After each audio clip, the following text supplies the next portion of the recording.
Welcome at this week's roundup. With me are my two lovely colleagues, Elias and Peter, and we've got a lot of to discuss. Because this week we had the elections in Germany, where the AfD had a massive win. Then, of course, we had Macron, who announced a new prime minister, and Zelensky actually experienced some turmoil in his administration. But to start off, we're going to discuss the new Prime Minister of France because Macron announced it would be Michel Barnier. Who is this guy, Elias? Michel Barnier is an old school Republican, actually, belonging to the old establishment. And he was, the Republican Party is a party that didn't really gain much out of the election. They're hovering at around 5%, I believe. They're not really part of the big players anymore in French politics. They've been almost completely replaced by the other parties, that being, of course, the new left-wing alliance, the National Rally, and, of course, Macron's centrist alliance. And I believe that this is a kind of interesting choice for Macron to have picked, because it sort of bridges the gap between his alliance and the National Rally a little bit, with the Republicans being a little more, ostensibly being a more center to Macron, but still more to the center than the National Rally. And why was he chosen, do you think, Peter, as a prime minister, to become the prime minister of France?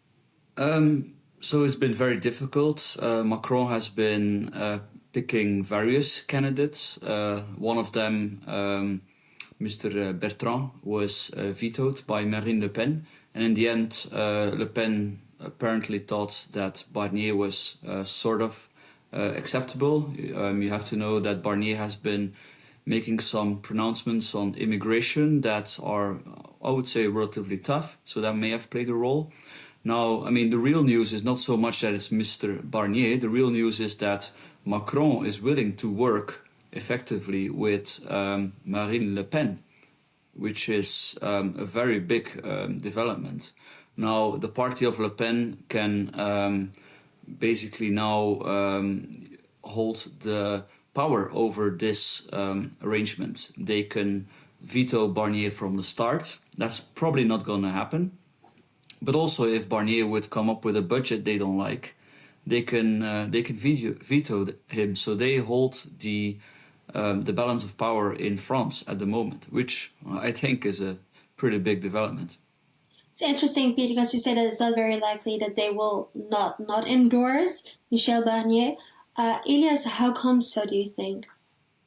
Well, I think that being part of the old establishment, there's some probably reluctance from his part to admit to some of the more extensive reforms that the National Rally would require of him. For example, mostly regarding immigration, which is, of course, a core issue for the National Rally, and also part of the core issues around this election that was held in June, I believe.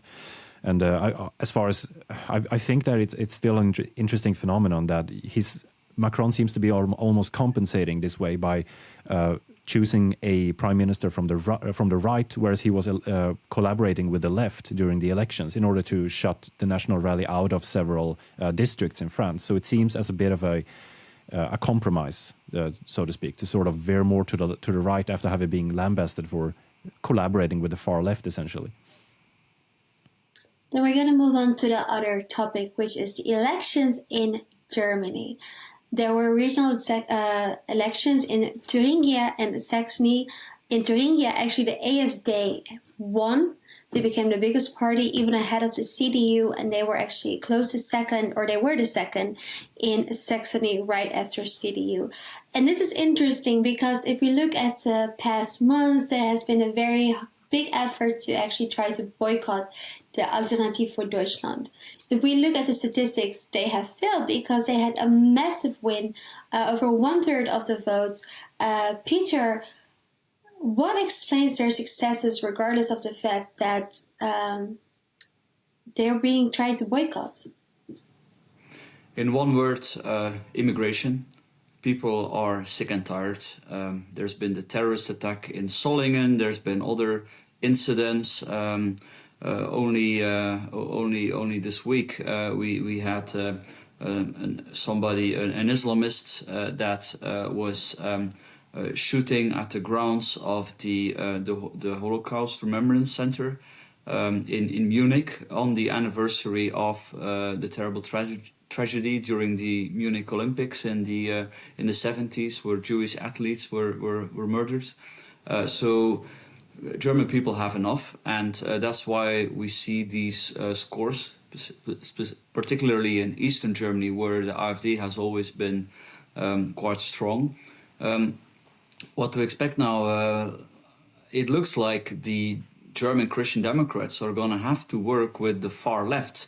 Now, the far left in Eastern Germany are the legal successor to the SED, and the SED is the party that was basically the dictatorship party of Eastern Germany. It was always completely a taboo for them, for the CDU, for the Christian Democrats, to work with that party. So I think eventually they will also start considering working with the AfD. And what else is interesting is that I think for a long time there was this stigma that Gen Z was very progressive, very in favor of very strict green policies. But on the contrary, we see that Gen Z, so the voters of between 18 and 25, with 1/3 voted for AfD. Elias, how did the AfD manage to have such a large appeal on this age group, on Gen Z? Well, I think that most young people are the ones who are mostly exposed to multiculturalism and the failures of multiculturalism and immigration. And I think that coupled with the fact that Germany, like most other Western nations, has had a cost of living crisis, which causes young people to not be able to, for example, afford a car, afford a new home. They can't leave all of these areas that have been afflicted by multicultural problems, for example. They're going to have to take the bus. For example, there's going to be a lot of social issues connected to immigration, multiculturalism associated with that, and just the general environment that young people might be experiencing that they're stuck with might just be causing them to vote for AfD in this manner, because they just don't see a way out with the other parties that have yet to really offer anything interesting with regards to immigration. They just don't have that sort of faith in them. And AfD are new, they're exciting, they're active on social media in ways that I suppose the other parties aren't. They have an entirely different type of momentum behind them that it really resonates with the young people. And that's something that's reflected not just in Germany, obviously, but also in France, in Sweden, in the United Kingdom, that the Gen Z, so to speak, is a lot more conservative, that one would say, than the previous generations. Then moving on to our last topic, which is the turmoil in Zelensky's administration, because this week the Deputy Prime Minister of the European and Euro-Atlantic integration, Olya Stefanishyna, resigned. Her role is pretty crucial for Ukraine to actually become part of the EU. Of course, if you want to become part of the EU, you have to make sure there's no corruption. The fact that that the Prime Minister that is responsible for that job resigned is pretty interesting. Peter, why did she resign? Do we know that? It's not entirely clear, but I think it just confirms that what we all know is that Ukraine is not exactly a model country. Corruption has been super high, among the highest in Europe, together with that other deeply corrupt European country, Russia. Of course, if you're fighting a war, it's not exactly the most easy environment to make improvements on corruption. Before that, Zelensky was actually very unpopular because he had failed completely to make progress on corruption, and it continues to haunt the country. Now, why is that important? Because, of course, in the West, people will say, look, is this the country we want to continue to support? So all kinds of sort of allies of Putin in the West will use this to try to criticize the support for Ukraine. So I think people in Ukraine, the establishment, needs to know that they really need to be serious about this if they don't want to lose Western support. And this is not the only key player that resigned in Zelensky's administration. He also this time dismissed his own deputy chief of staff. Now, Elias, let's be honest, usually when key players are being dismissed or they resign, in Eastern Europe, it is because they are dealing with corruption. They are involved with the corruption scandal. Do you think that this is also the case this time?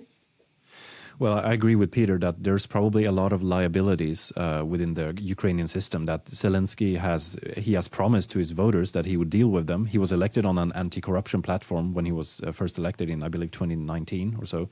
But he hasn't really made headway along that in that direction, and that's something that polling has also shown. For example, 77% of Ukrainians believe that Zelensky is, by his inaction, responsible for the vast corruption in Ukraine. And I think that firing a lot of these people could be a sort of signal that he's taking these issues seriously. Whether there be some sort of corruption allegations directed at these people, I've no real insight into that, but that could definitely be something that's playing into this.